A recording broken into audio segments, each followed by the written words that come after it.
Ihr habt gefragt und ich antworte gleich nach dem Intro.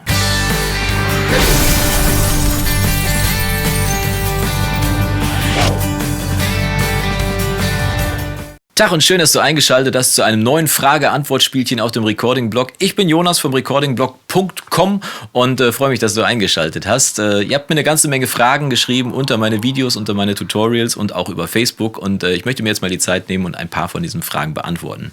Werdet nicht müde, mir weiterhin Fragen zu stellen. Schreibt sie mir über Facebook oder unter meine Videos drunter. Ich werde alle versuchen zu beantworten. Nein, versuchen ist scheitern. Ich werde alle beantworten und wenn ich die Antwort mal nicht wissen sollte, dann frage ich euch oder ich gucke einfach mal im Internet nach und recherchiere die Antwort, dann ist es sicherlich für uns alle interessant.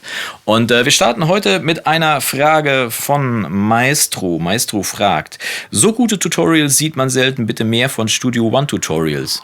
Studio One ist natürlich eine der beiden DAWs, die ich benutze. Ich benutze unter anderem Logic Pro X und Studio One. Mit Logic Pro X bin ich quasi aufgewachsen, bin noch mit dem Notator angefangen und bin jetzt aber Stück für Stück auch mal rübergerückt zu Studio One, weil sich es ein bisschen moderner anfühlt und weil ich auch einfach meine Fähigkeiten auch auf anderen DAWs ein bisschen testen möchte. Außerdem gibt mir das die Möglichkeit, auch Tutorials dazu zu machen, nämlich bei Let's Play Studio One.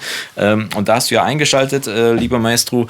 Aber ich kann dir empfehlen, schau auch mal bei Behind the Tracks rein, bei den Logic Tutorials, denn die meisten Tipps, die ich in den Tutorials gebe, sind auch allgemeingültig. Das heißt, wenn ich Arrangement-Tipps gebe oder wenn ich Bearbeitungstipps gebe, Sonstiges ist meistens allgemeingültig, funktioniert also auf beiden DAWs meistens gleich gut.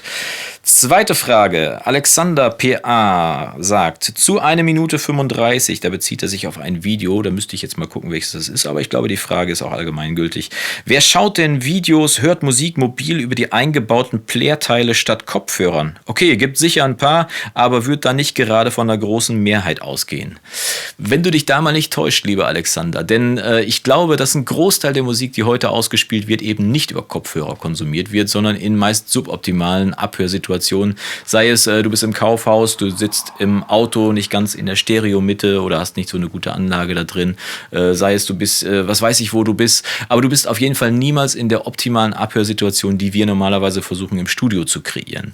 Und wenn du zum Beispiel einen Hit schreiben solltest, du hast richtig einen guten Song geschrieben, dann musst du sicherstellen, dass der auch im Radio funktioniert. Und ich glaube, 50-70% der Radios heutzutage haben immer noch so einen kleinen Speaker und sind Mono. Das heißt, wenn dein Song nicht funktioniert auf einem kleinen Mono-Speaker, und das solltest du immer überprüfen, im Zweifel über deinen Handyspeaker oder sonst wie irgendwie, wenn er da nicht funktioniert, wird es vielleicht ein Hit, aber eben kein Airplay-Hit, sondern maximal in der Disco. Und deswegen kann ich nur empfehlen, immer und immer wieder predigen, hört euch eure Songs immer Mono ab, mischt sie im Idealfall auch im Mono und vor allem auf kleinen Speakern, denn wenn sie da funktionieren, dann funktionieren sie überall. Pepco fragt, klasse erklärt, würdest du mir sagen, was du für ein Mikrofon benutzt?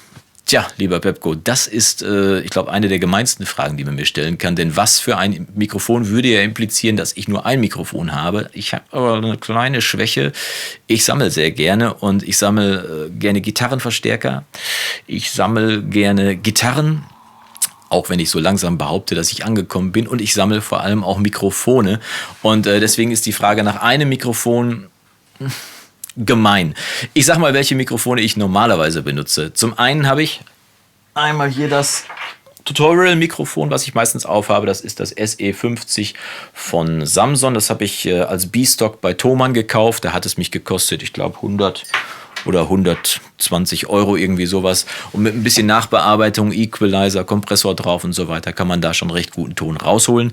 Das hört ihr ja meistens bei den Tutorials auch. Und wenn es euch interessiert, schreibt es mir einfach unten in die Kommentare rein, dann erkläre ich mal, wie ich das Ding genau nachbearbeite, damit der Ton rauskommt, den ihr normalerweise da hört. Und dann gibt es noch ein Hauptmikrofon, über das ich meistens einsinge. Und das ist mein treues U87 von Neumann. Aus den 70ern, ja, ich weiß, ich muss stinkereich sein, dass ich so eins habe. Nein, bin ich nicht, aber ich war einfach schwer verliebt in dieses Mikrofon, nachdem ich einmal daran eingesungen habe und habe dann so lange gesucht, bis ich irgendwann endlich die richtige Zahl auf dem Konto hatte und auch vor allem jemanden gefunden habe bei eBay, der mir dieses Ding verkauft. Ist eins aus den 70ern, das heißt, es hat nicht so viel Output wie die heutige AI-Serie, die verkauft wird. Es war aber auch nicht ganz so teuer, aber ich finde, es klingt einfach wunderbar, man kann es überall einsetzen, es funktioniert eigentlich Akustikgitarre als Raummikrofon, vor der Basstrommel, vor dem Verstärker und vor allem im Gesang, wo ich es hauptsächlich einsetze. Das heißt, alle A-Cappella-Sachen, die ich aufnehme, sind in der Regel mit dem U87 eingesungen und aufgenommen worden. Das heißt, das ist schon der Sound der Sounds. Aber wo ich gerade bei den Mikrofonen dabei bin, da kann ich euch mal eine Frage stellen. Ich habe nämlich noch 2 Mikrofone hier vorbereitet. Und zwar einmal das Audio-Technica AT4060 Röhrenmikrofon, gerade wieder neu aufgelegt worden, und das CV12 von Avanton, auch ein Röhrenmikrofon. Beides Röhrenmikrofone, unterschiedliche Preisklasse, dies hier 500 €, dies hier ungefähr, wenn man es heutzutage neu kauft, habe ich auch nicht, also entspannt euch, so viel Geld habe ich nun mal nicht. Aber ich hatte Glück, konnte es günstig schießen und das hier ist unverbindliche Preisempfehlung, irgendwo 1500 oder mehr Euro, also viel zu viel Geld würde ich niemals dafür ausgeben. Aber ich habe diese beiden Mikrofone und wenn es euch interessiert, mache ich gerne mal einen Shootout. Das heißt, ich stelle mich einfach mal vor die beiden Mikrofone und singe was dazu ein. Und halt vielleicht auch das U87 dagegen, damit ihr mal einschätzen könnt, wie die verschiedenen Mikrofone so aus den verschiedenen Preisranges auch gegeneinander performen und wie sich vielleicht auch das Transistormikrofon U87 schlägt gegen die beiden Röhrenvertreter. Gut, ich hoffe, die Frage ist beantwortet, also zumindest partiell. Kommen wir zur letzten Frage. Nbase sagt, danke, klasse Reihe. Wäre super, wenn du Videos zu den Themen Kompressoren, Enhancer, Mastering und Aufteilung der Frequenzen unter den Instrumenten, Rauschminimierung und vor allem Impulse-Responses machen könntest. Hui, das geht noch weiter hier. Nbase, das ist eine ganz schön ausgewachsene Frage. Kompressoren, Enhancer, ich glaube, du meinst nicht Enhancer, du meinst Expander. Also Kompressoren komprimieren ja das Signal, Expander dehnen es ja aus. Mache ich demnächst auf jeden Fall eine Reihe zu und vor allem einmal zur grundsätzlichen Funktionsweise von Kompressoren. Auf der anderen Seite wollte ich aber auch ein paar verschiedene Kompressortypen vorstellen. L76, LA2A, LA3, Fairchild 670 und wie diese Kompressoren alle heißen, wollte ich mal ein bisschen zeigen, wie die gegeneinander performen, wo man die einsetzen kann und wo die ihre besten Einsatzpunkte haben.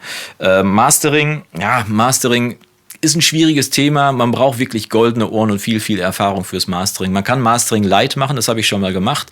Habe schon mal gezeigt, wie man mit einem Equalizer, mit einem Kompressor und mit einem Limiter schon einigermaßen das Signal aufpolieren kann. Findet ihr auf jeden Fall in den Tutorials. Ich glaube, das war bei Let's Play Studio One. Aber ist egal. Sucht einfach Mastering Light, es steht auf jeden Fall im Titel drin. Da ist schon ein kleiner Tipp, wie ihr jeden Mix ein kleines bisschen aufhübschen könnt und auf Lautstärke kriegen könnt. Und was sagst du noch hier? Aufteilung der Frequenzen unter den Instrumenten. Ja, das ist ein schwieriges Thema, aber auch ein sehr interessantes Thema. Da müsste ich mir wahrscheinlich 2 oder 3 Videos für Zeit nehmen. Mache ich aber sehr, sehr gerne. Aber da du dich gut auszukennen scheinst, ist es vielleicht doch auch besser, wenn wir beiden uns einfach mal für ein Video per Skype zusammenschalten und uns darüber unterhalten, welche Erfahrungen du gemacht hast. Vielleicht kann ich auch noch was von dir lernen. Ich bin ja nicht die allwissende Müllhalde, sondern bin auch immer wissbegierig und will einfach alles erfahren zum Thema, damit ich auch demnächst wieder weiterhin bessere Tutorials machen kann oder auch die Qualität noch weiter steigern kann, vor allem für meine eigenen Songs, die ich ja auch noch performe. So, das war's. Von meiner Seite aus freue mich, dass du eingeschaltet hast, dass du bis hierhin da geblieben bist. Und wenn du weitere Fragen haben solltest, alles runter in die Fragen, in die Kommentare rein, unter die Videos am besten direkt, dann sind sie auch direkt dem Thema zugeordnet. Du kannst mir aber natürlich auch über Facebook schreiben. Auch da antworte ich jederzeit gerne. Bin auch in vielen verschiedenen Gruppen unterwegs und bin immer sehr, sehr aktiv. Mit einem Abonnement bleibst du natürlich auf dem Laufenden, verpasst keine weitere Folge. Du kannst dich auch in den Newsletter bei recordingblog.com eintragen, da bleibst du auch auf dem Laufenden. Ich habe immer ein bisschen was zu erzählen zwischen den Zeilen auch und erkläre auch auf dem Blog ein kleines bisschen ausführlicher noch, als ich das im Video vielleicht könnte. So, ich würde mich freuen, wenn wir uns nächste Woche wiedersehen. Bis dahin, habt die beste Woche, die du haben kannst. Mach's gut und Yassou.